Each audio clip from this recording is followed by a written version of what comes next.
Hello, it's Angela Kirby, and it's time to do the Mandala Oracle for us this week, this coming week after we've had a big, huge full moon and life rolls on.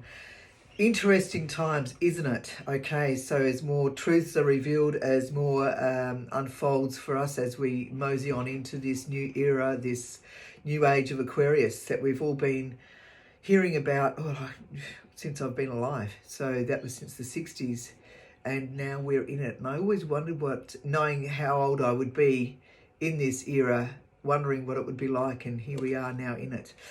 So now I'm going to take from my book, Creating Wisdom and Magic in Life and Love, a mandala, doing some bibliomancy. So opening it up randomly at a page that I feel, or not that I feel, where is relevant for us all. That's the page that opens automatically for us. And see what the Oracle has to share with us for us all. Okay, so taking that into account, what is it that we need to know? I'm looking outside of at the grasses and the flowers and the tree. Beautiful big Chinese elm.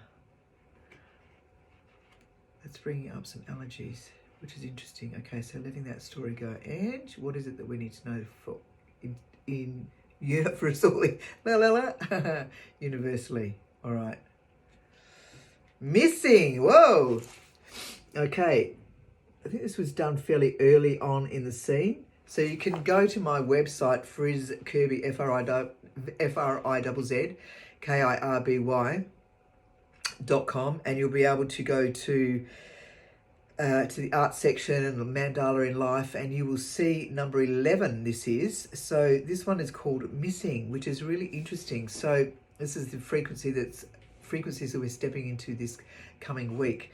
Okay, so I read the mantra, and the mantra is to simply get us into a space where we're able to take on what the message has, rather than hearing something and it going over the top of the head. That's not to mean that it won't still happen that way, but you've had a moment to center yourself if you choose to. So a circle of love, a circle of life, this mandala is now in our life. Allow it to open our pleasure and delight through seeing and feeling. In meditation, it will guide us. Allow it to whisper its wisdom. Can we hear what the messages are? Write what we hear, feel, and study it deeply, and release for our path to be. Okay.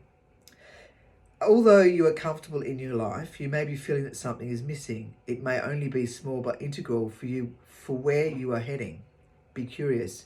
Release any fears that may arise within you, for what is not currently shown will soon appear. You are on track.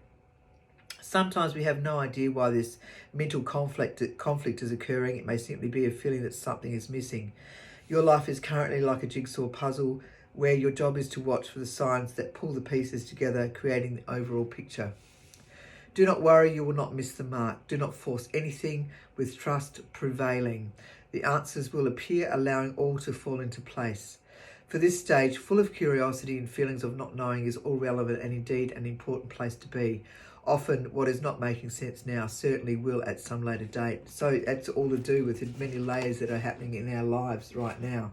So there you go. That's the mandala. So yeah, look, I think the I don't know is an asset, not a liability. A phrase that I coined quite some time ago, and it's in working through the fears that need to be felt to then allow them to dissipate rather than acting out on something that's not healthy. But in the meantime, we've got a great life ahead, a good time ahead, and just, work with yourself, be with yourself, allow and love yourself to be who you are. All right, be gentle and kind. Ciao, ciao.